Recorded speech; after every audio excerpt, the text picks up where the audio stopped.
I lavoratori del cantiere navale di Trapani, licenziati nei mesi scorsi in seguito alla crisi che investe il settore, in questa particolare fase storica, con spirito di intraprendenza si sono costituiti in cooperativa per poter continuare a lavorare e prendere qualche commessa.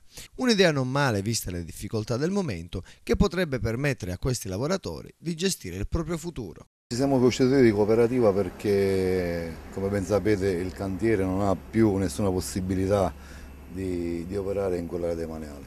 Ed essendo un'area demaniale abbiamo pensato di costituirci cooperativa per poter essere noi stessi a gestire il nostro futuro, a essere noi padroni del nostro futuro. Noi stiamo sviluppando un business plan, un piano industriale e anche un piano di ammodernamento della struttura.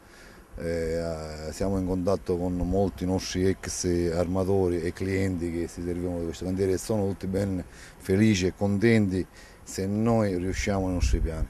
Ovviamente sì, se no non staremo qui da 9 mesi. Crediamo in quello che facciamo.